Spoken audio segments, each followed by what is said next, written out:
we are sned da ho ne kwan ya niema fa so eye adwuma se wo amfa sa kwan no so anye adwuma wo betimi hia ho amane pepepe emfa ho ne bia wa ben emfa ho ne tumi a wo ebesa me kire o baby it this name Moesha Budon oka to destiny boma create obi a betimi anya stroke that means by one thing me hwe ne say any stroke na lady na nya no munja de mo kane nyame na afia ne kana na sawo nti na sawo nti yo no kwane nipa wa ba sawo obi tia ware asenso ya sawo mpokra chen wo no the fact that you say obi benya bold aba bonte aba kan say na me ye me dey say na me pe no doesn't mean so ye boni ama oni poponi ni ama. They also have this name Emmanuel Atta sadi we mi enu suka boma e create obi a ono nso den onya stroke eti Emmanuel Atta enipa na wonti na se wonye no wonso hwe wo de ekwan one day it will happen to you. I just want to talk about this now. It's just coincidence and any Moesha Budon we edina behia wonnim da kyen asema wonnim wanim asem na ti bibi anim die wo ma no wahwehwe because sa ataya ya hwe wa hanom yi atabie ni wa yes name omun ni challenges. Number 1, either in health, so man fight with yefunu yare, ulcer, constipation, colon cancer problems, or man fight with yefunu yare, they will have a lot of challenges with their finances, their business, their disappointment, a lot of things. Me can they way one day show me the bank but when the matter for we become successful, how do they end? Will be quite refer me former vice president Mr. Atta, somebody he was successful. Now, don't you think former Vice President Mr. Atta should be living by now? This destiny of Atta is very destructive. It created two negative energies. And both of them is centered in the stomach. And I'm telling you, so accidentally, now it creates successor. The person will definitely feel it. And who you are raging and you're from and sana Emmanuel Winso. Creating here from the name backbiting ne kwana way. I mean, Emmanuel is not a name that even befits Christ now. More can I say it's just many years because Emmanuel for we 10 years now, my mobile 8 can town cross people. Open ma, or mutime no monsa, mutime ya bokorum to me and my baby subabi, or my general off. And they have a lot of suffering, disappointment, struggles, baby. But then, say Moesha Budon we ekaboma anyway say kaboma one destiny. It will be say this lady attracts rich people the same way now these two names kaboma attracting obia obetima get close to rich people, powerful people, successful people. No what me and yes but at the end of it all a big creative pressure yare bi ebe affecting almost spinal cord the chidom pain to all the nerves. They can be struck down with stroke anytime, any day. And as a man, Obetman has a lot of serious issue with reproductive system because Moesha Budon with any Emmanuel Atta. I just talk about this name because now me person me be so far one casa within and watch it. We too know nene we ignorance now. What the person the same for life no. Now me person me share within us. You will have sexual problems, sexual weaknesses any other coupling with reproductive system order. I don't know whether this lady is what we are answer one because you share it in here who say or benya a one problem. And they be also been by on one personal win, one person won't be no one. But I just want you to know say a D inside the spelling no. Mama name my problem my name links are yeah one for the ability a better Ghana no. Mama name my problem my by so be ebe spell ni din say na beka say no yes spell ni sir. Are you the one who design how names should be written? If this video come across you, we are the secret revealers of truth.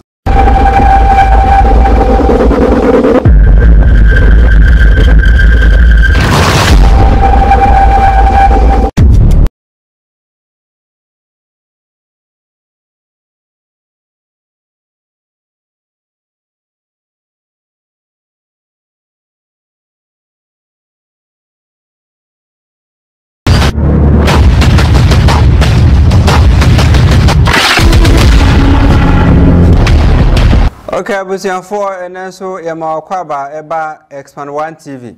Name links, you media a day, ene ne ho susuaso emu ahintasem ene ye de brawo enen so so na ne dedi kan ya wo hwe ya ye be so subscribe wa se o share niema na wo hwe no na afi so no wo comment bi a obetimi atro so wo asem bi se bi a pese obisa titiw efa edin ho a enye wudin nyina a obetro gu ho da bi but wo enkranhye sem bi ana din ba ko pe bi a pese ka ho asem betimi de ahye honom so wo hia ye moa ahintasem a pese ho fa wa bra bo na odin ho nyina de a uba peke numbers na wase ho no freyen na afi yen so yen fa emmoa e fata ma abrabo no ya hintasem nko a bibie wo wiase bie ni ho a esikwa de bia meka wa se eye honhom mu enema ene control hunam mu niema etuwa wa ye wo se wo de wo nje honhom niema ndi anasa wo je honhom niema di na enso no wo niema wo gidi no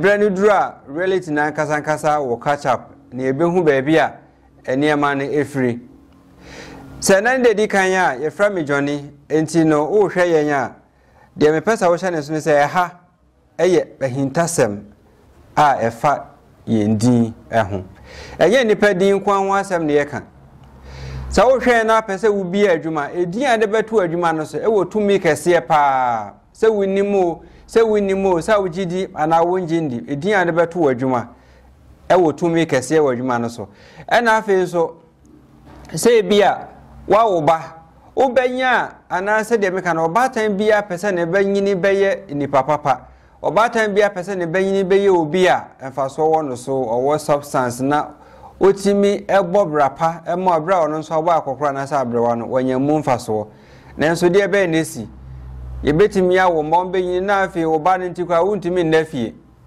minimo bi asesi a ne mba nti no watu afirifie edi ne fie kase ni na ama ne ba no because ne ba ne bufu a de ode ye papa no papa ne ntimi ntinafie na papa ne nim se obewo ma ne ba bedane se ya enke bi kra obeka se wonwo obi o ho na wonwo e odiere ho bebre sa de ntina ono de awo abona na sese ba meka bi cho se wonwo ye nso a ndiare ho anku dabi yo kwa bebre nipa fa so etwe nipa ba wo mo ho enipa ne mfa so because wu sesi a wo ma wu nim se yo ma na enye wo ma fa so bi ani wo mo so etine ebra wo ti hase no bo bra no da odo kese adi eche nipa bo nipa hwe nipa ben wo se wabusua ebra be do be hwie nipa nipa be wo ha ma no ebe do so asene obi a wa wo ma 9 10 nenso ba kokora mponte ne nchen nsu obenom kra no onya obi na o ma sabia mananom abrabo no eye mystery ewiase abrabo no eye hintasem nko a etise okopie bi so a na wasua na watie now the one kasankasa wo honhom a wo mu no wo de atoto niema ho ahwe se eye no kre de bia de meka ne se me enchecha ye de ma wa hanom ye nhye obi a se onfa ana wontie nenso no omo mo honhom mu da ho omo fata enkwa no de omo tia omo honhom no ebie ma omo tia se se wo ye obi a wo hwe yende bia wo hwe video a me se oba ade nhirawo enhira ni wachi ade a wo hwehwe e wo abrabo mu no ewiase tumi a eche japade eche nyansa onfa de wo hwehwe ne mawo bibi bia da wakoma so a wo pesa wo nsaka no na wo hwe yen ne nso so na wo nte yase because bia nsem na yeka no mu ye dudodo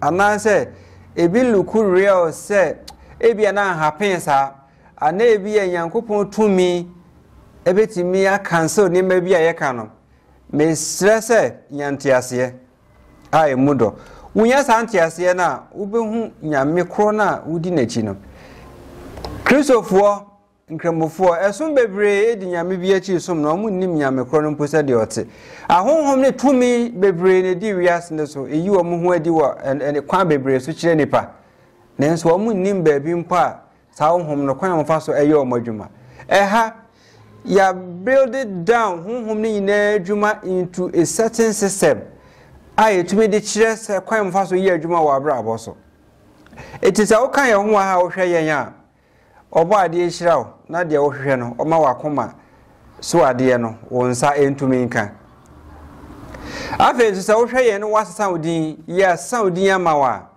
eno nso enhire bata edin sesa ne ho bia no nso emedi wachi ene wo nante emfa anigi a ohia wa asetena mu nso enka wo ho sa pepe ene beye esanse gidie aritu anamon besa wodin no enye gidie a ye frɛ wo convince wo dada wo na emom ye kan bibi fa wodin ho kyerɛ wo na hu se niema ne bi wom me amene wo ka sei me ni suma a me kokoto so no ka kyerɛ me se asema asise ni sei ni wo befam na emom nimdie edi nyansa kese obaade no de adom menti metimi ahwɛ niema bi a wo letters num edi a kyerɛ se sei na za wo ya mekan eye nimdie enya honhom na ogina me nkyɛn edi puma me so nso pɛ so nyansa nimdie ni bia wo ho kwan se utumi nya enya media enya makyɛdeɛ me gina ha me dada wo nka nkyɛ se na ya kyɛdeɛ nyamede adom me sa ne nipa bebra mo hwɛ en ka mo pɛ se mutie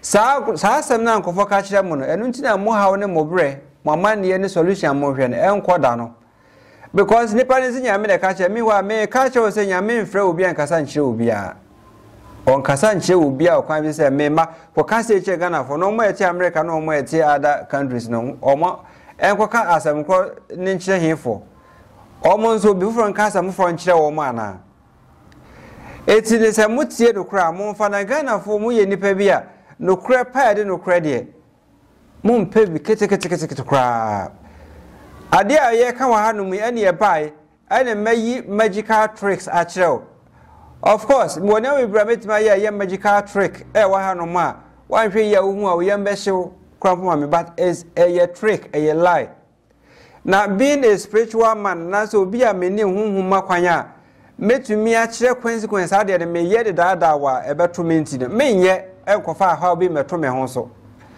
because your natural laws we are na da ho ne kwan niema fa so eye adwuma na se wa amfa sa kwan no so anya adwuma wo bitimi hia eho amane pepepe emfa ho ne bia wa ben emfa ho ne tumi a wo na ade ba kwa mpesa wo hye ne so ne se wa ben ene tumi a wo eye two different thing tumi e nipa wo ye tumi e manipa di yie eno ne nye ba bia wakọ ne ye di blade apapa ho na me asesa ne ma hyehyem de ka tro se we be bo ho ban we be mo adi ye we mo ese se sa ne man na maye die ba asena ma enka northern region enkom na ye eskafo enka north ye pe bia tumi wo pa organ ha hefa na wo ye northern region ehọ na akọ abeti mehu nie matumi ye ade obitimi gina hodin na o peja kosoro sa de pa na kaprempo onibi voter region we are first be mo mbeto to pesisi a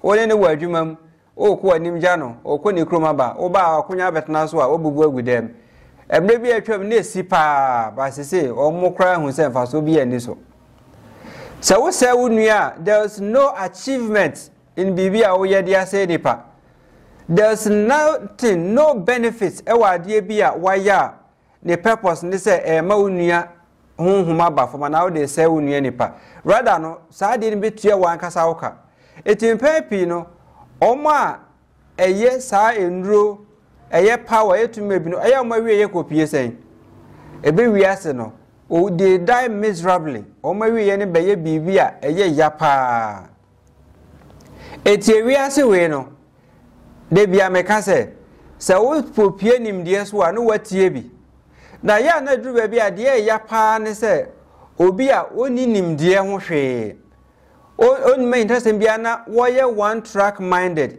ye wo man bi wo Ghana ha no ma o ma ati mu nyina adwene mu ntimi mbie da me bebo sa akro ni menu woni me ya adwene ya fine woni me nya adwene afo ni to form wo fa me de minim na mahu na America no enkrofo ati kumase any Cape Coast sa di mienu ekuta tumi baako me ka suban ni enkrofo ati sa ho a me kan wansa me de to wansa me kan wansa mo video ye mutu de koso na hwe me ka sa enkrofo ni mienu ho asama afatoto omo mienu sa kuro ya mabo me Cape Coast any kumase sa di omo ye omo niema omo mental system na hu se ye ka din ya tumi wom because maka wa say kuro bia so oman bia so edin da oman no so anase emfa ne Ghana hape Bronu bia din eda so no e kire nkrofo ko a eti saa brono no so enti no se ye ka bia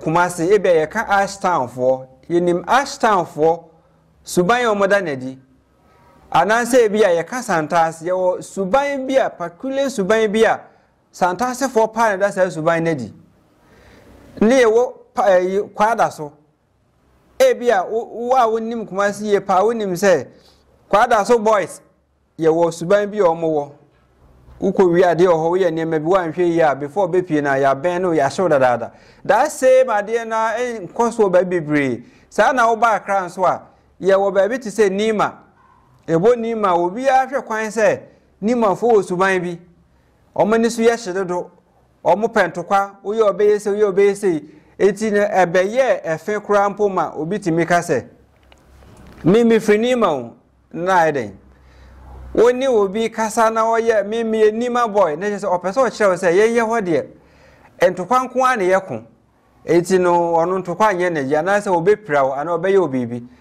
because omo be hu se omo hosuban no ene ye won krofo ya ti East Legon ye wo character ene su Spentex Carnation Mala Modoko everywhere latabi e kwashi all places in Accra baby e din bi da so bia e show specific characters suban ejade ne ka se din wotumi a obeje hu achinye sa washa bia make ka say wa adwene no pokura nhwe nko ho no because ye onkrofo bi wo hanom a omunti kura na ma make ka sa se mu ni se ono a woni nimde no okwati su baabi nso a no all fight the with absolute ignorance eti eba ne sa dia wo pesa wo kira ne se wo ignorance na aye ma wo so no sende ade amobi dia me kan be ne se me wo true systems bi e wo Ghana hanom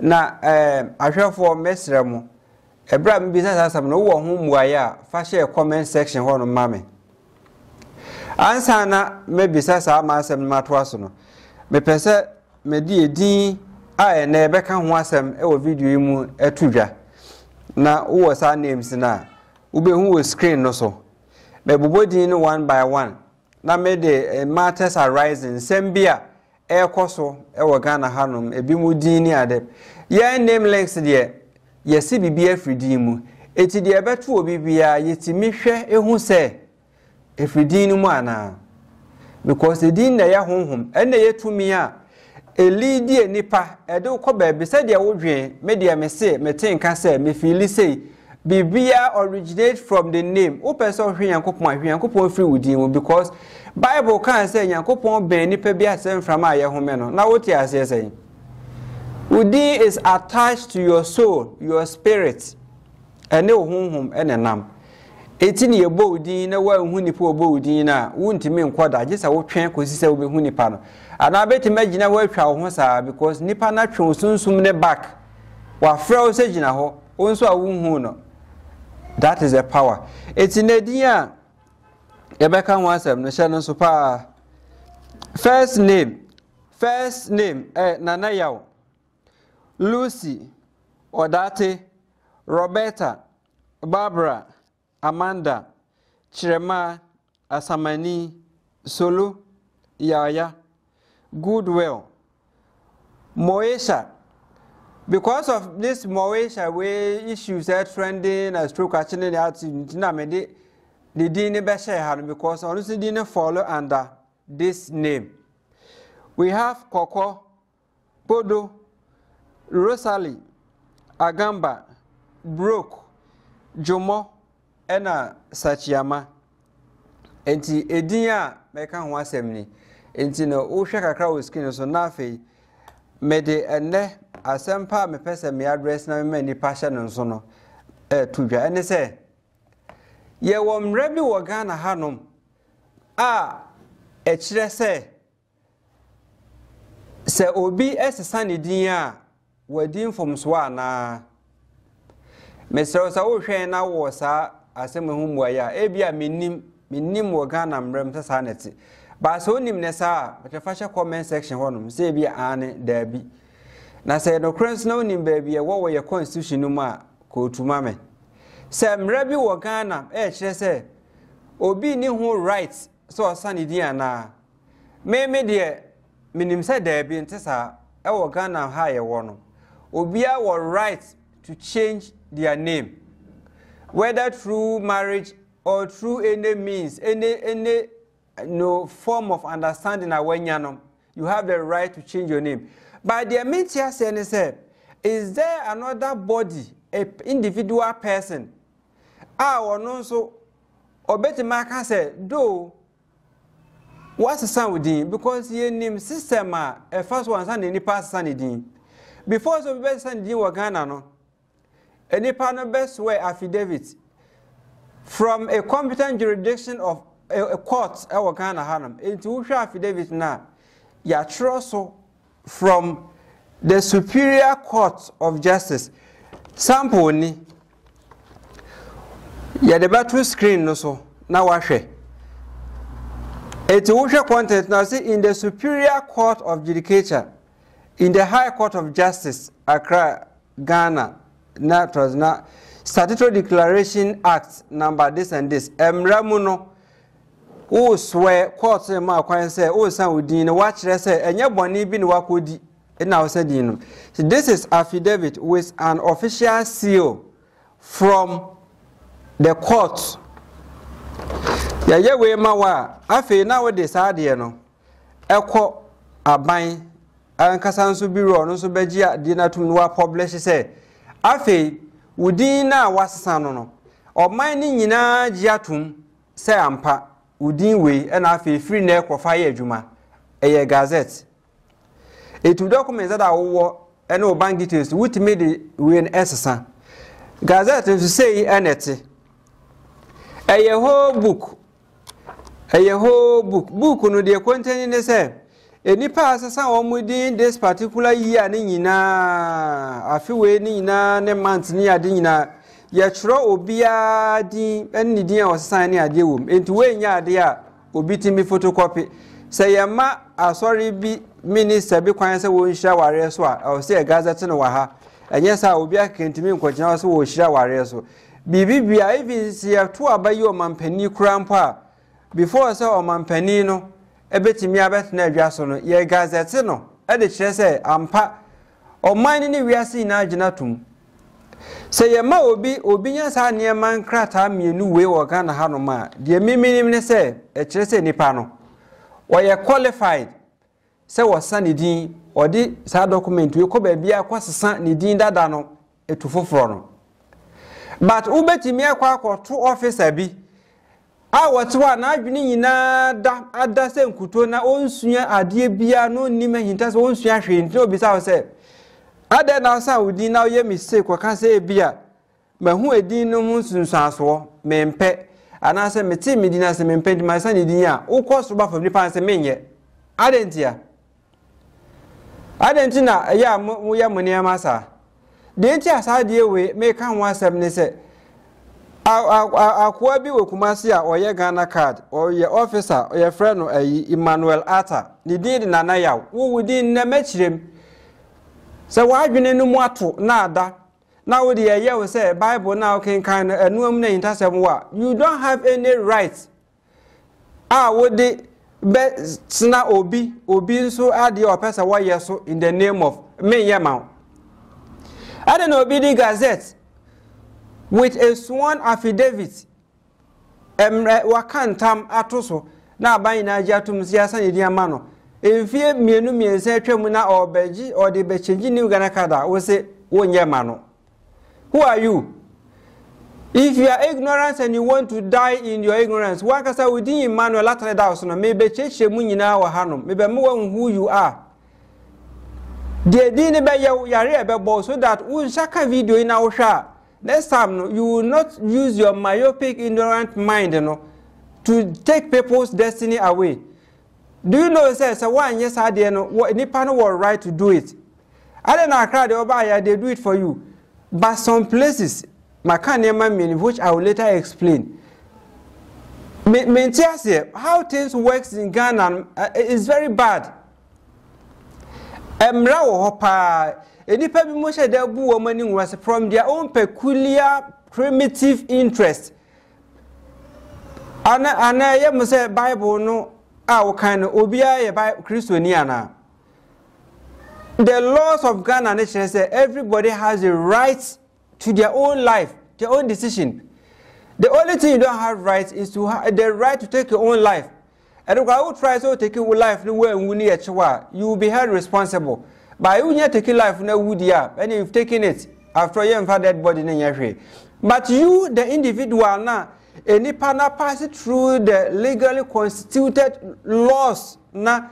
No secure documents that say fired man. You cannot sit there and say, I will never use this because menjintum. Is it the work of you to do that? It is a work of either the court or the gazetting body, no, and on be interview where say why? What is the reason? They have the right. That in that case, they have not issued the document to you. It's now. Then you where the authorization body no amount legal documents you accept ya baya no. Are you powerful than the government? Oh, this you are not the first person doing this. Matia mese minimobi awa baya wa beji ya many pandina. Whether you understand this or not, I'm going to explain names, and that is what we have in our page. Emmanuel, we share last video I posted now. Emmanuel, you change more honor. I want to explain the impact of the name Arthur and other names. Upa Jidi, Upa Menjini, because I know that there are some people they would die in their primitive attitude. Almost 1900 and by 1940 attitude mindset. No, that is what they will still want to carry.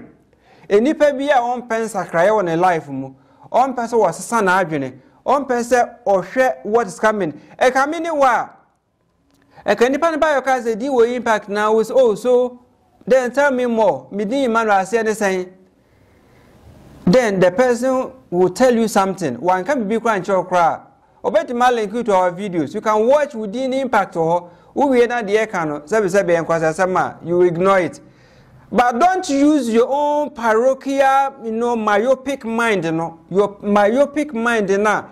Entry as in corruption, attitude now, what they want to say, I will not do it for you. This has been too much. That's the reason I'm talking about it. Because most people know Ephraim. Who call school, no? Were you told how to spell your name? And I say, was there a course? Was school said. I mean, this is a course of how to write names. What's wrong with exams? Bisa. A course, near chair said you're spelling the penny. When you write names, you share other videos here now. They born names, we have it about 5 different kinds of spellings. Then this NHIS for name. My Ghana card, any especially birth set for who did they can tell you say deal with your spelling the say. How dare you? What's the meaning of that?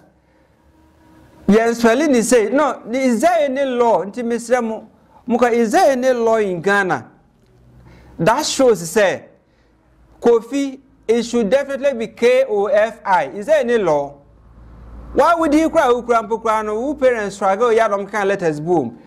I have met a couple of people yes, this is almost destiny because Nipo or Chomudina bon. It's in the right words they were supposed to use to write the name correctly. No? That is the outcome of the word H and without H. It will be say obi de boama H in kahon, obi de boama H kahon. H it will depend on the kind of knowledge Nipa no trade in war. So depending you good in English vocabulary, we say I didn't be ma and a ma.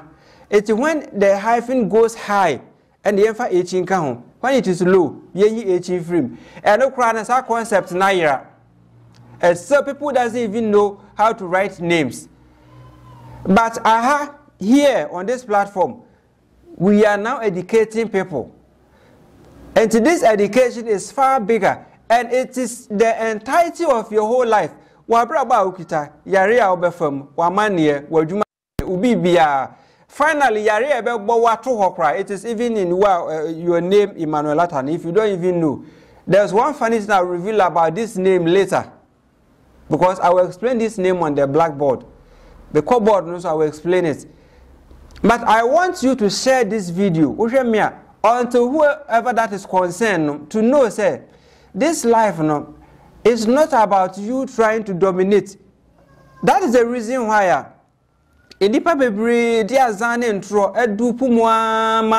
you still bath in the morning, Sunday, dress, somebody who have no knowledge and claim God have called him to be teaching you. You can imagine somebody who doesn't even read, I won't name the left and right up to how to read. They are pastors today. And they call themselves, God called them. Fine, God called you, it's your business. I don't know who can say girlfriend, I won't can't say boy. Now won't deny, because who deny you have nothing to do. But be or none, what discover the destiny, what discover the life, what discover on one the personal self. True names discovery system from our platform. This our platform is very big, it's deep.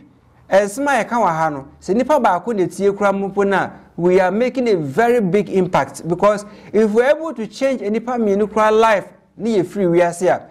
Those people will multiply in years and the legacy will continue. Because here is as a result of Obimu legacy. Laptop is the person who developed this laptop is dead. Steve Jobs, who developed Apple, is no more. But we are still benefiting from the ideas. What's na hono mo na wo de obi de funny idea, mo idea ne se mombo ntungu. One certain is I me yedi ma obi a wa ne ba foforo. Enipa no dey akwa ne newborn from the hospital, they wey can be aka ho.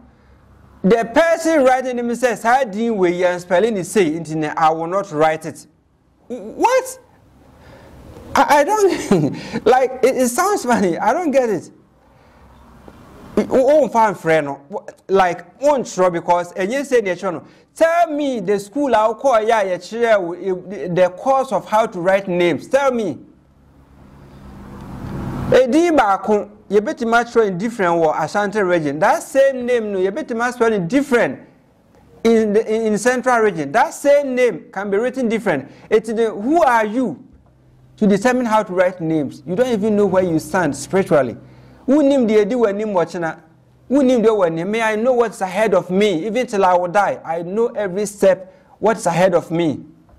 Who name? And you people are just there denying people with your barbaric ignorance.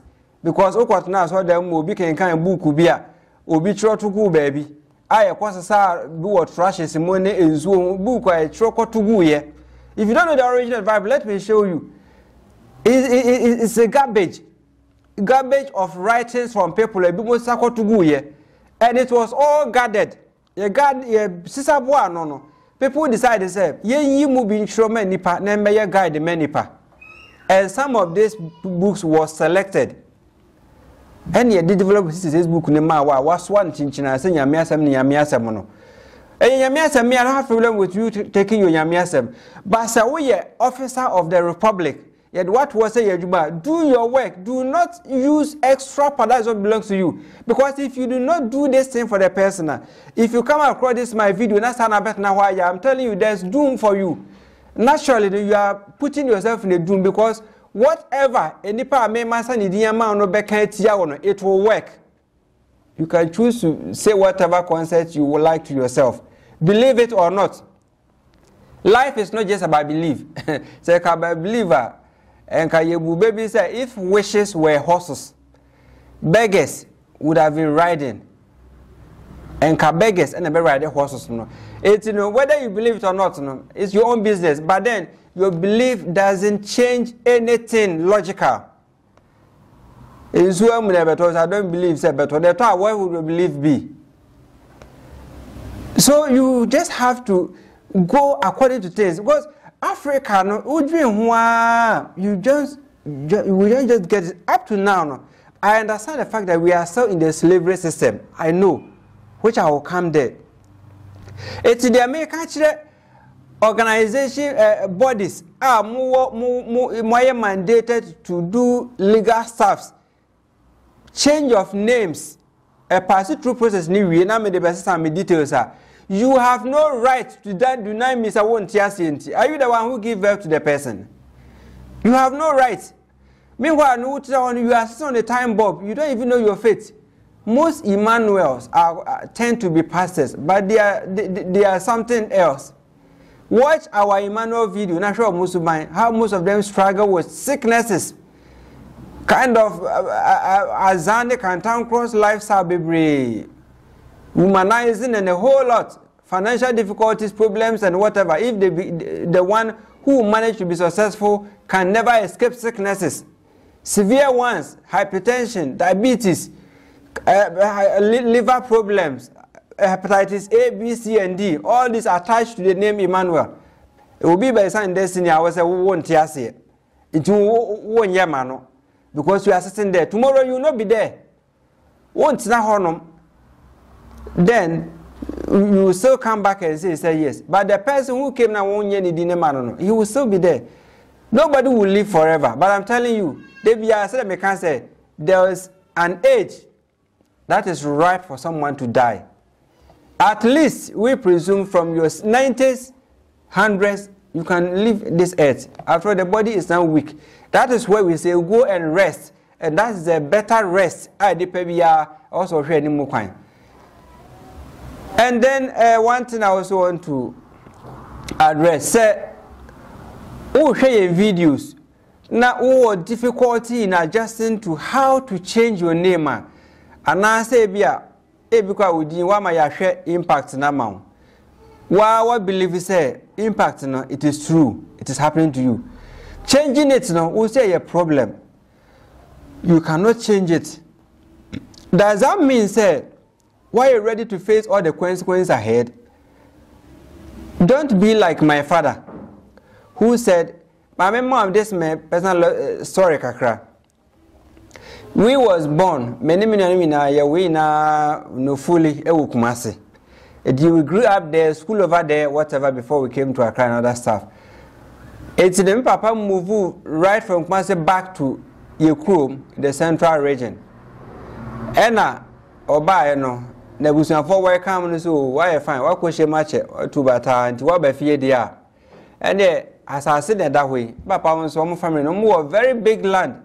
Kasiapa, it's like they even have the biggest land in India in Omukrum. And your cocoa idobi when you need there. Papa so that me 60 years. I can't fear here no 60 years I can't hear. Papa they can't hear and lived extra 29 years. Oh 89 no cramp not the kind of strength or one no skank when wusa. Because the Drew baby, no, not what he needs, no, not the sanka, because not any of me now will be a lie. As I said, the honor, you have a lot of people who you can support with other things. Farm, do this cocoa. I feel Drew baby, no, Ukujanko for them cobom cocoa, we did 5-6 years of Kurumuno. We free Uncle Jamin cocoa, the person will just carry him with food and whatever, or ban or bet nephews on so. So if you think, say, Udino, when you know and you carry it till you die, it's a mistake. Please rethink. Changing your name is one of the toughest decisions you can make, but one of the best decisions you ever made, because benefits they be from a banner, you cannot quantify it. What to mean share and because your life, your happiness, everything, I believe that fact. But what will take you away? And yet, Moesha bulldog unkwana stroke catching. And never be so catch or maybe quite might even be severe than hers. But why are we talking about her own? Because we know the kind of life or no babontin expressing and say or no or live. That was her personal decision. That was her personal life. Most of you people think says her life, and leading into this, God is punishing her. Never think so. God is not punishing her for that. No. Nature punishes according to what you do. Because yare no yare no obi yare kese sense ha. And now what makes people talk about this? We can no defending no what did you bill sir? Will you hear this? But when someone is in the youthful age, na a year is a 1 year. A year is a quite be a can say be a talis I didn't own a young tone and tonon they think say whatever you are saying no is absolute trash, it's nonsense. It's not medical can say if you are following this our page, if you are following name links, if you are a subscriber of Expand One TV, you are blessed. And you continue to be blessed because the veil now cover when nimuna very soon it will be taken off. You will be liberated, you will be free, and then you will be focused. There is no Christ anywhere coming to save you. I'm telling you, you can believe in it 1,000,000 times. Them yans will be work on my mother toward that same trash belief, no, so now they are so there. Christianity is one barbaric slavery entity. Christopher Jitubo Gana cry benya cry, Comama Brofno crash part 2, Bible no part volume 2 abekaya. Because the can kind when I say and so it's when they hear the truth, they push it away, they still go in for and years to Bible. Something good can happen to you, something bad can happen to you. Here just this Monday, a truckload of this tanker, Aquatene are falling on a passenger, this sort of passenger carrying over 20 passengers. Omunina trash off, Omunina die off. Can you believe this? Do you think the people that dies, we are better than them? It just happened this Amasama Hill, this Amasama Pukwasi route, Yaso. This car 10, and this same thing, Ekumis Madam Fubipe, your friend Eric, which I have explained Eric and Wamudine in our videos. Said that name is an accident name. Man, no obey Juma or driving a nice car coming to work. And the container will be a swa, will be the coffin in Yama. Driver and track if not the 10, the car not so flat. A flat car not to say a yibino. It is this big cars not heavy. But what happened just this Monday, it's a boring a year a tiakuma doesn't give you people sense of reasoning. And you may be in fire dream man.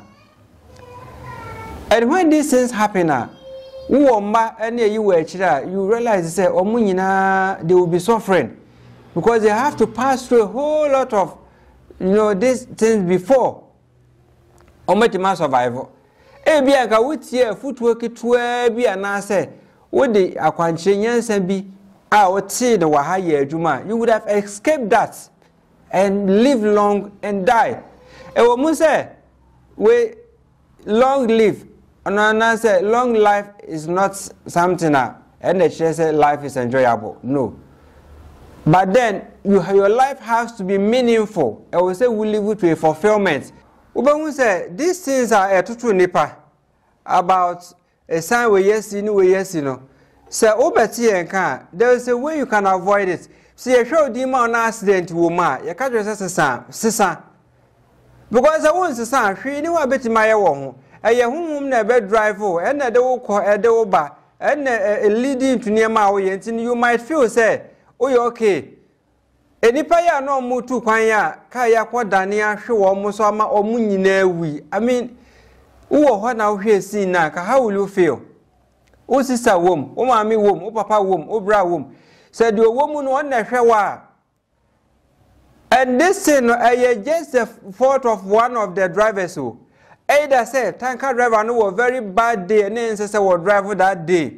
Onim Ebukrampo bikwa ka chere kwa wonji ni obeka yese bompa ye na fa ho hyen amensa nako sa de no kra na meti kwa na mitimi hu how people are thinking bompa ye na fa ho hyen amensa nako that day no mewu ye no omo de nyame afa maka wo bebre wa ha say you can keep deceiving yourself with whatever belief you have but when the reality happens to you you will think Ubeti may live all your life healthiness. You are able to me about 3 days. You will regret even being alive. Pains for just 2-3 hours. Pains for 24 hours can make you try to commit suicide. This is a business in China. And if we tell you these pains can be avoidable, is it a sin? The money. It's in the media, they make a basis on this part, and they said, if you do not want to go in, don't stop you from entering. More bodies, more organizing bodies are another institutional mandated by the Constitution to do legal service for Ghana people. Obi the documents qualify no. Na passport okrampo ya the gazette was said me old name, me the gazette me old passport. And my name was entirely changed, and they did it for me. Now then, just Ghana card. Ghana card, they ain't too kind. Uncle baby, just within the interim Ghana hayano, or all the necessary legal documents are back in our bed. I was a wunye. When I go on the board, I will explain these two destinies. Emmanuel Atta. And then these are the kind of people or ignorance. Because I also have people who complaining so many to me. Me wa ya mo mudino ya sasa letters nintino birth and deafness on tro. And yes, I need spelling. Sometimes who can't do it could be that they be a shoot him. What do you mean by on tro? Who are you? What business are you the one who name will be a wow? Better me the AKB anti this part is a mess. If there is a law saying this, please educate me. Because upon all my research, I've never come across say there's an order a name has to be spelled before we can write it in our birth and death registry. Provided the name can be pronounced. Now we should be more. A name DB or a short word man, you will never know whether you are calling the zone the consonants or you are calling vowels. And look why it is named. Because you have the right to choose the letters to form your name. It munjas had na moto no ma moye Now we believe in what sorry akọ obi ba na okuta ade na we be send documents no here. Just do it. To just be there and then try to use your ignorance to do whatever that is not part of your job. We will curse you. Your bad domain and it will work. Oh dear. Me in henceforth no be frame me catch me said me kwaya birth sets and I said me kwaya Ghana card nipa ne say me grounds now me this time me din why is the person have documents on ya I will just get your name and curse you. Me curse na nyama so for ne curse on mo de wo ma no 2x4 na kan no me do me wa ma. Why you feel it? Ube damp I feel miserable before you depart. That is what I'm not happy about this legal name or this name changes up. We are trying to build a better Ghana. If Ghanaians have good names, strong will, not lazy, quadriceps, not say a man, every man, Obia will be productive and Ghana will build up. Obi so a crowd say they will destroy the kind of efforts now they put in place near the year Jumano. Per their own interest in ignorance. In this age, as it stands now, 2024, if you are not ready to learn and unlearn your past, you will be behind. A time will come, you will not fit in. So this is how things are working. And I was saying that there are two names to be in Ghana. Because I issue American was in Ghana, Kumasi, any Cape Coast Power Neta happened. And these two cities have the same destiny in their spiritual vibration. That is why these two places, it's very difficult for people even to survive there on their normal work. Me can't say Skafu nim. There's a possibility, say, will be a Weska who have a business outside. People that have lived there, built businesses there all their life, they don't have any branch anywhere. It's very few. Because the name of Kumasi and Cape Coast denotes a kind of people that have myopic mindsets. Or no. Because of that, they have no vision. Or cannot foresee the future. The only thing they see is today, tomorrow, the last. That's why even in Kumasi, especially Friday, Saturday, Sunday, stadium munchaho, obakwane ni pamiensa ye the table esi ho omo rensa. Bia esi omanim, omo fo ye kutukutu, they are enjoying. You pass here, people, every bar, the same thing applies to Cape Coast. They don't have money, but every weekend, bar in Ayema. And you expect such a city to be successful? No, because the at the end of the day, the spiritual edge around, they should go and have fun. It is not their making. I do not blame them. When I was explaining this on Radio Central in Cape Coast, I said the best thing for them is to change the names that this kind of cities are having. But who am I to push for this? Maybe I'm just a preacher of the truth. When it gets to the right person, that's what mobile feels on better.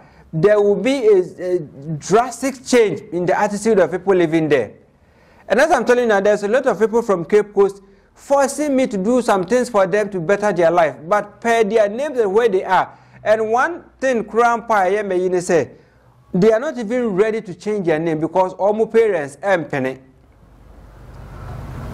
What is name, man? If that is the case, yeah, then me person with the sa importance no eba new name no so near.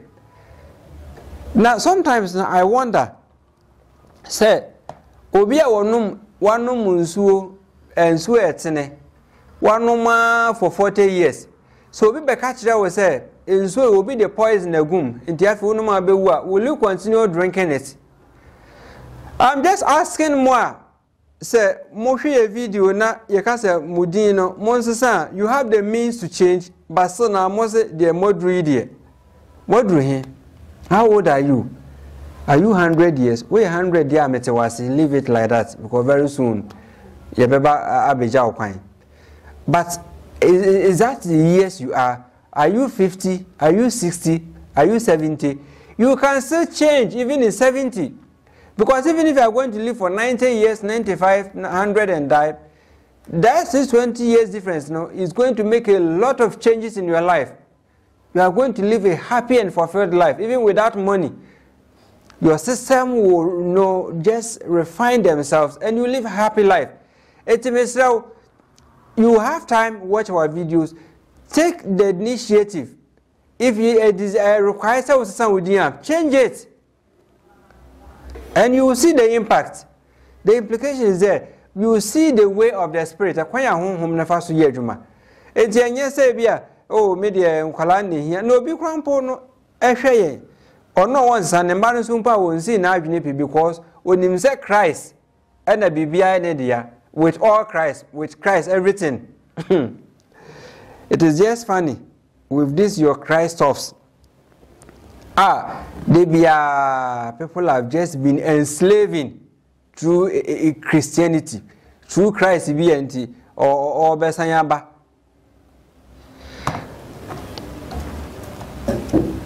This is how these names are. And say, who are any of this city, Cape Coast, Kumasi, I'm saying the people living in these two cities have the same spiritual energy and nothing works better in these places. It creates an environment, people with low mental IQ, the people that lack vision. And Cape Coast too, they are just struggling with all of them. Uga, very poor. Why must they be so? Where baby education is starting here? But people there. We are talking of power. Power, you get it naturally. Now, when Saka, and my one casa body, Nasa system, no, it feels good, even if you don't have anything. Happiness doesn't lie in only money. I'm not saying money doesn't bring happiness. Money is good for life.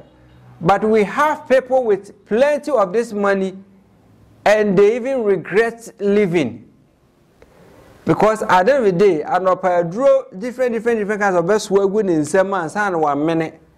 Any injection I did will be bypass a young for kidney bypass, lungs bypass, liver bypass, and even intestinal bypass. Just body fully overhauling, and they pay bills over $1-2 million in these hospital bills. Why wouldn't they give up? Life is sweet.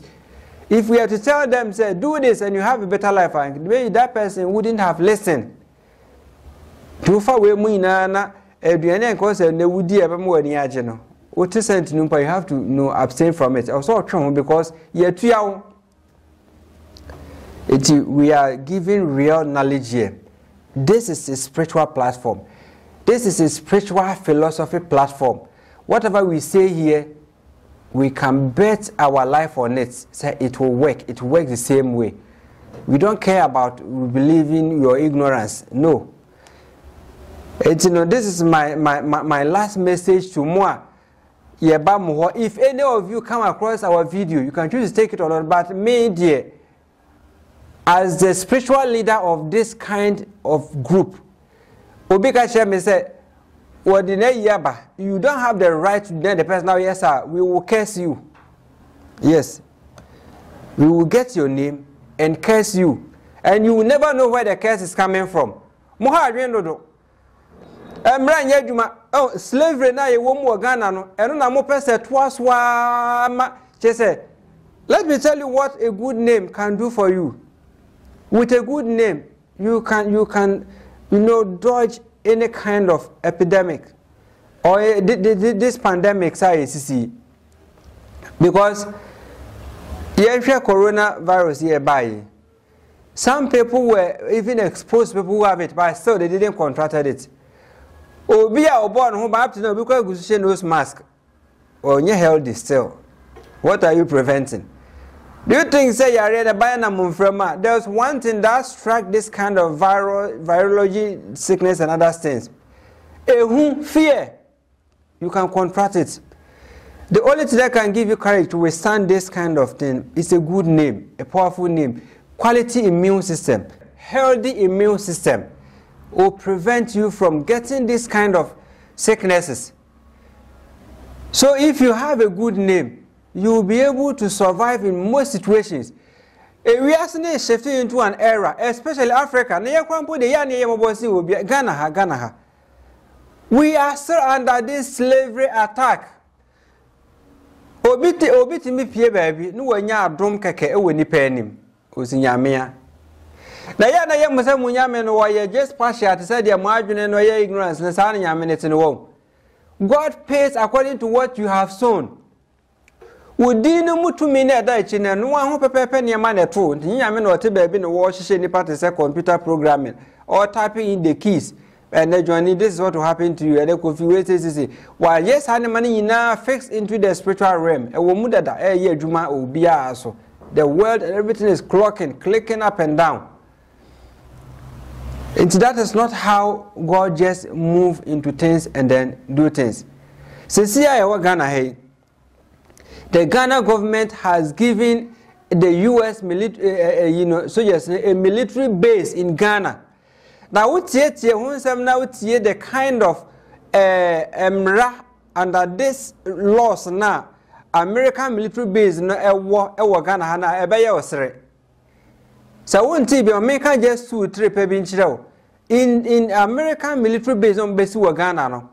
Omumra no mu kire say omofa wade a omofa obi bia wo state no nipa bi fa wade na say accidentally omukun obi a ensese yede wo mokọ court entino hoho obi firi ne man mu na obetena wo man mu in this manner sojani na okachi wa hihye mrana in the form say even if by any chance na omukun obi a you don't have the right to take them to court. No wajia to my yetiasie. if by any chance na me free Ghana ha me tu kwan kwa abrochire me du airport a Ghana mra ne nsese ye hwehwe ne bag mu ye search no onko or the idea so ubema nsese ye search no are we even dumb? No, I don't even you see, but you see this things as just real. It's a big conspiracy. This is a big fight that I can't fight. Nobody can fight. What went underground say ma Ghana penny for man penny in the cruise nim penny for penny this kind of barbaric arrangement. Said the beya it would one are you already a slave that what Americans is doing that there's something cooking underground. Third World War, which is inevitable. And if these people are already over, they have taken over. Because we are better now, my mono, say, me the idea free more men, me the baby free more by men, or more the one container, 2 containers of bombs, ammunitions, every do have no, only free, aquashow, mubase. Yentian, yem. What is that? Ghana for? What is all this? Are we even free? Do we even call ourselves freedom people? What is that kind of independence now you're celebrating every 6 March? It's of no use. Because Obia Bejo Mana Bosoka just a Miku cry, man, you was a major to me. The name of few mining Maka major to there's so many baby, it's just useless. But you know what I make, I made it firm to let you know, say, we are under slavery. And we cannot continue to be slave under any common person be in the name of who won't say will be as in too many pan insanity. That one there, we will not allow that. And sometimes when these things happen, I think that person who do that now have to explain publicly because it will make it more public. Now, said this is how things are going on. It's, we'll just take a break. Now, maybe I'll go on the board and explain the names. You did kind of boy say I can't want something.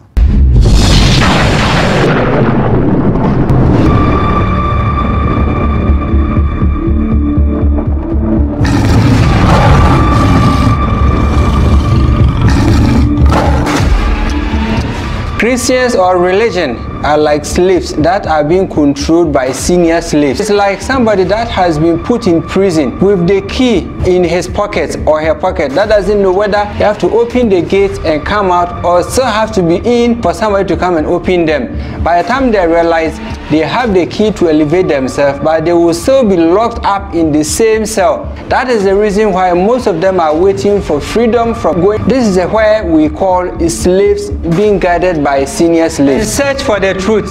Watch name links and be liberated.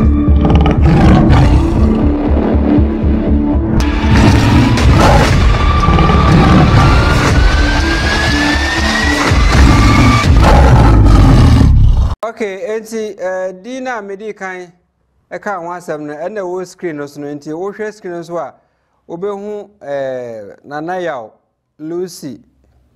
Okay, Odate, Roberta, Barbara, Amanda, Chema, Asamani, Solo, Yahaya, Yaya, Goodwill, Koko, Podo, Moesha, Rosalie, Agamba, Brooke, and then Jomo, and Sachiyama.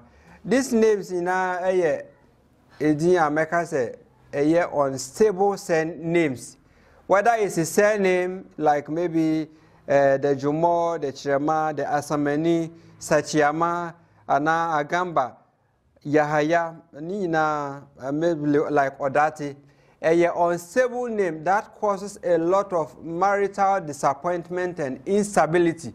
So, Oma was I do way in our life, Oma worry very unstable. Disappointment is just ahead of them. Or whatever crampo, they will never be happy in the relationship because that is how I didn't to me, air drive to be or a train if you are because a year home, a year energies, a year to me. 80 years ago for my life, almost by no money, mapa. There is a very super sensitive names.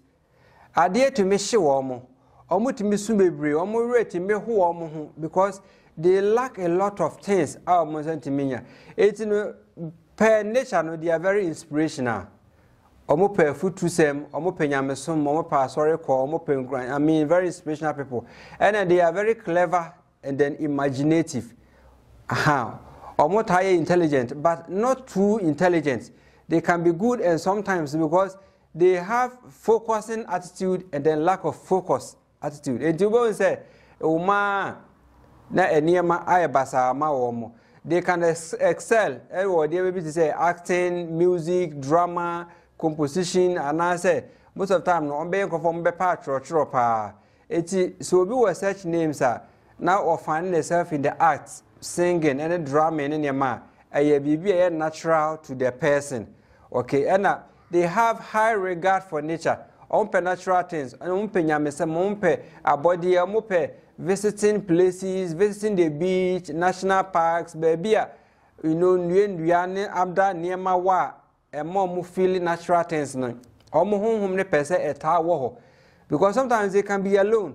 Person no kwa sheni them what's in ho no dwene nti oma gro eba no mo reserve naba into omo attitude de enhia ensi to be say ni gine ho na afi waye din sometimes no na as one person kan ho ko nipa ho sometimes na ni gine na ba no waka ne ho aba nipa ho that attitude no e ma na ye din ma omo say omo partners kra beti omo say and then live with them in a happy way. But then they have a philosophical nature and I think no they appreciate people omo pe nipa asem enipa wo mo manage omo temeti wo manim esre echre nipa that is when they are in their good mood. But at the same time there are some kind of daydreamers omo abrabo no mo hwehwe say dem apa bi ye bibi be koso they always feel say enka minya si enka mepu minya we enka mepu da che pa na matomeka na masimi dan na maye mise na maye mise they dream. Our dream it will never happen because these people really have issues with life. Sikasem na abrabo to me ye din ema omo say even or you're fortunate to come from a background and I say a place a team more benye sika they still have challenges and issues with their marital problems, their emotional things and that stuff ni nano is being punctured or this and this attitude no and I say this thing ema omo ye self-conscious and then it creates better experiences through their emotions because they crave for love and affection but they don't have it. They hardly get obia or beti or mercy and love them. It will no be in yamina the amount of it one the person independent trinity. Ebia aware the maware wunjao but when in our tongue on care whether you be happy or not. Obizu beti me amawabu you yama bwana so your bar. But my boy maybe I don't know day no. The man will just leave. Or Banswa will just leave the man. It may my woman to say maybe ananaya or that some names like maybe Solo, any other like Agamba, Jomon, or they will all struggle with happiness in normal relationship. Omo enijie wa waremuno NCP. Esanso affect omusikasem. They can experience a lot of disappointment. Omo yem pa they can be good. Obetime the oceanum ko betime the amount. But ye emphasize in Trianeka. That is omo life na say omo nature no. And I said the American ade to me show they are very super sensitive.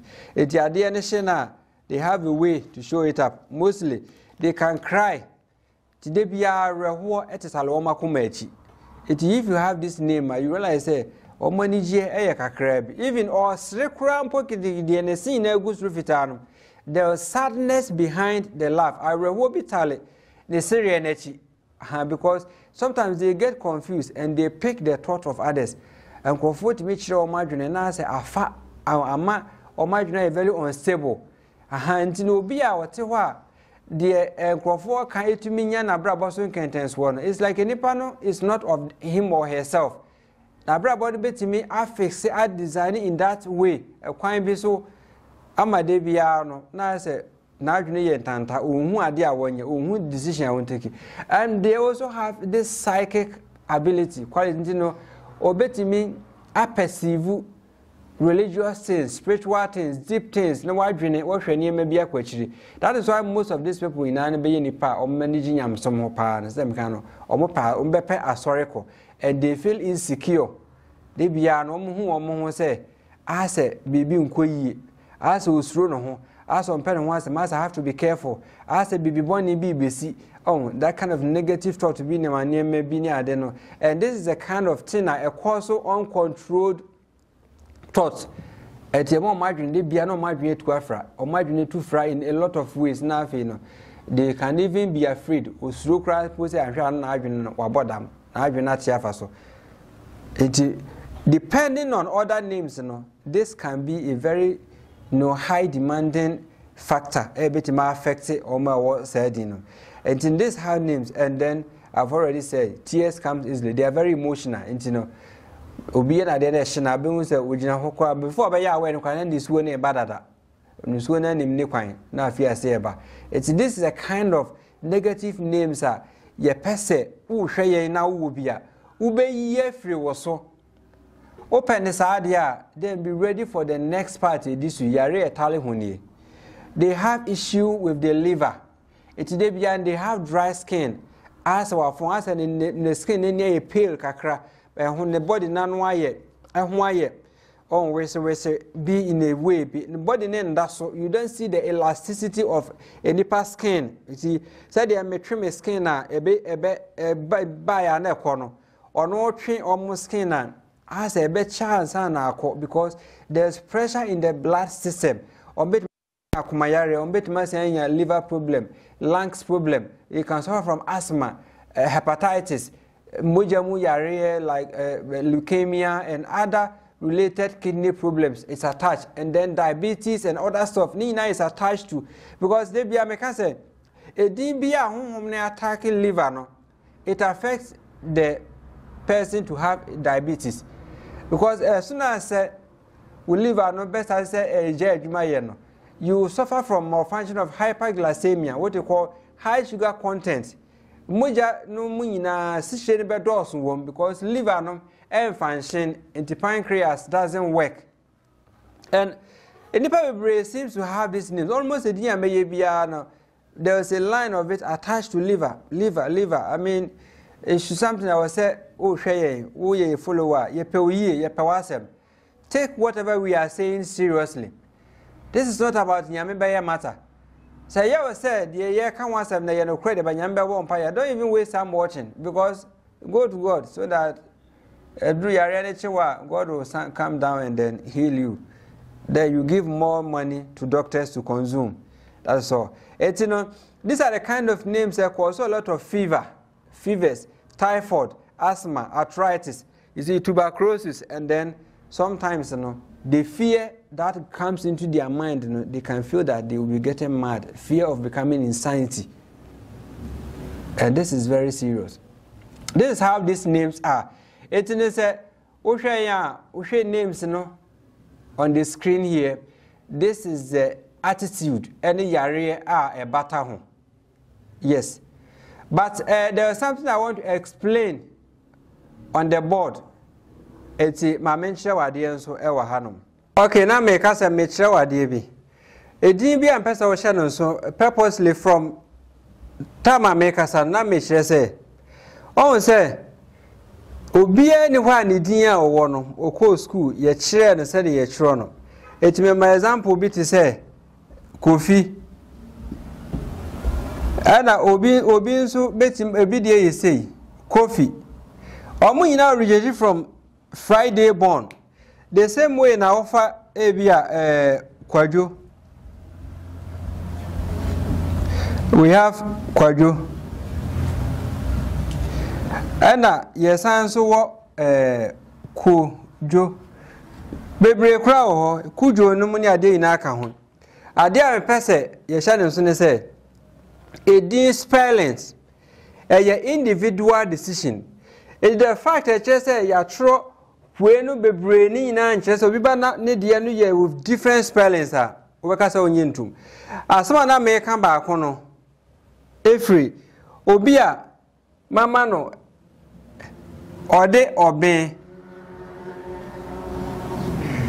na edin na asesa beye OBINN na beye obin now it was say enye say na spell obin eye say ntini wonchro we na what is wrong with you debe na wo pa kire no who gave you this obin who wanna throw away mouth first before say obehun say obin ye say no obi na show na hu we mate bi an go school and na ordinance that doesn't mean say obi bo obin e wo say ya na ye this is pure ignorance we ye yare so who challenge we say won't mean fa we just say we ya and because of this no you will not change the name for the person now a problem there's something wrong with you I was say ya say some e better me chill baby it this name Moesha Budon sa name we minim say ne hu issue ni ade enkrofo kan badi kan ya cheche mu ewo other names na me hwe no Lucy ne other Barbara no the same thing adwaman bobi wo bi suban mu a enya ha se ne wo do omo some way of yeah they like the opposite sex as friends but oka true destiny boma e create obia obetimi enya stroke. That means by one thing I may say, me who other spellings we bring on the internet. Ebi muso spelling the say BUDUONG. Me name emudie eyenedia. But this Moesha Budon way a creative stroke. If this is the official name, the legal name, and the stroke na lady Nenyano. Munjai dia mo kane nyame na atua ne kana na shawo nti na shawo nti yono kwane nipa wa ba shawo obi tia ware asenso ya shawo mpokra chen wo no the fact that you say obi benya bold aba bonten abeka say na me ye me dey say na me pe no doesn't mean so ye bonia mo ni papa ni niama but we also have this name Emmanuel Atta. In fact this guy na me nipa bi ko ye ni change of name or say ono onti ase enti wonye nipa no kuta na affidavit ne documents legally document or say onye onti ase woti kuma se wo Ghana card office honum sadi we mi enu suka boma e create obi a ono nso den onya stroke eti Manuel Atta enipa na wonti na ase wonye no wonso hwe wo de ekwan one day it will happen to you. I just want to talk about this now. It's just coincidence. And any Moesha Budogwe Edina Bishia. Unim Dachia Sama. Unim Wanima Sam now TBB and Nim Diuma no washe. Because Sa Ataya Yasho Hanumi. Ata bien wa a yes nema omuni challenges. Number one, either in health. Someone fighting with Yefnu Yare ulcer. Constipation, colon cancer problems, or man fighting with your free area, they will have a lot of challenges with their finances, their business, their disappointment, a lot of things. Me can deal with one day children in bank but when the matter for we become successful, how do they end? Obi Kwa refer me, former Vice President, Mr. Atta, somebody he was successful. Now, don't you think former Vice President Mr. Atta should be living by now? Because from what I heard, the kind of us who was a shock. When we are talking about destiny, I think say Nipa, it's not about your ignorance. It's not about what you believe. It's not about the Obi Kanyansen name. It's not about Nyami or Do. It's not about Sorry Aoko. It's not about careful. It's not about Biania Woody. This destiny of Atta is very destructive. It created true and negative energies. And both of them is centered in the stomach. And I'm telling you, so accidentally, na a creative successor, yare ni nyamani me bata hone de, the person will definitely feel it. And who yare jina ni yefunum. And sana Emmanuel we so a creating yefun yare ne backbiting ne kwana we ne. I mean, Emmanuel is not a name that even befits Christ now. Omo can say it's just nyamani ye ohono. Because Emmanuel for we 10 BH now my mube 8 can town cross people. Omo pemba, omo timi no monsa, omo timi ye bokoro, omo timi ye ma bebre suba bebre omo adwene no off. And they have a lot of suffering, disappointment, struggles bebre. But then say Moesha Budon we can boma anyway say kaboma one destiny. It will say this lady attracts rich people. The same way now these two names kaboma attract obia. Obetima get close to rich people, powerful people, successful people. No what me and yes, but at the end of it all, a big creative pressure, yarebi, be affected almost spinal cord, the chidum pain to all the nerves. They can be struck down with stroke anytime, any day. And I feel as a man, Obetima have a lot of serious issue with reproductive system because Moesha Budong with any Emmanuel Atta. What the I just talk about this name because now me person me be so far one kasa within and watch it. Me person who say you are nothing.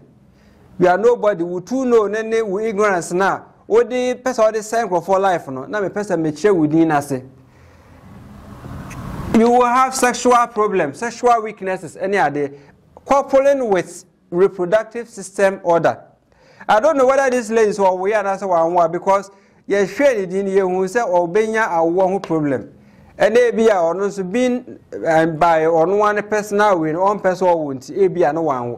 But I just want you to know, say, a D, anything they spelling no. Mama name may problem, and my name links are yeah, one for they are building a better Ghana. No, Mama name may problem my by so be a best spelling the D say, now because no, yes, spelling is are you the one who designed how names should be written? Many way. If this video come across you, watch this part. We are the secret revealers of truth. Secret, you know. Ye baby so the amount. This is how these destinies work. It's you know say obi wo edin bi. Na say edin yes no different so much that to the point to say or the DNA bro, for instance, Mema will be the Enipano Elko, so Koyedino. Enipano de rock sin. The all your best sadness, Chinchina, a ye say near spelling. One I catch it. Who told you? A school now quite near chair one now said. A way na one who's uncle for 20 be and fanasa. This has been our problem, Africans. Ghana for we na a problem. You Jimmy no dos no. Our mental stagnation no. A Tokyo much as a one track minded no. Now 50 years I will read the Bible brain for so be a mass we are still reading it. To why don't our mind no be choked? It's no one who said Roxanne say na ye true wa down for any school no trono. It will be quite sure they say yeah. Was a main year registration in mano. Akwala ya won fresh. Akwala ya won from hospital 1 2 weeks time. You could train the week when you want trauma no. Birth and death for what is wrong with you people? It's you know we are just saying say when these things happen again then we will have to go further. Bring our lawyers in. Namun church them because me I can say if I hear any of this again, I will make sure I sue that person.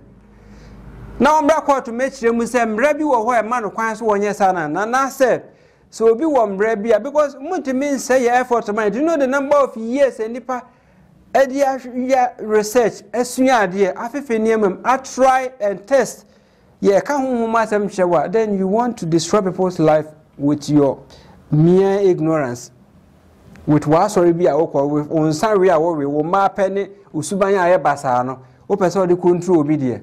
We will not allow that.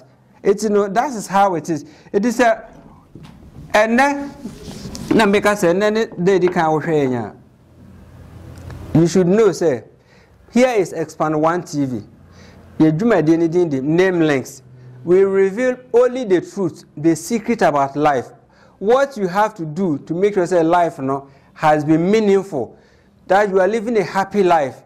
That is what we are teaching. We are building a different generation. A generation we are in the next 20-30 years. We are not going to have the kind of people who are more than but enkrofo selfless work to serve their country, themselves, their family, and make sure they will be live good. Not the selfishness of economy, backbiting and then greedy people are obia nsabo sika ma na person no nko an no sparking nyina egu na life mu na wodi no. That is what we are talking about. It is and then wo hwe nya subscribe, share your video no, share ma unua bi ehwe bi. Na de yaka obi di ho asem ha no ma manipa no nso hwe na wontie. Don't be judging people by just what the person are. Nature judges everybody according to the udua and one arbiter. Be that say akraba ba hwe anim ye be send more videos abraham.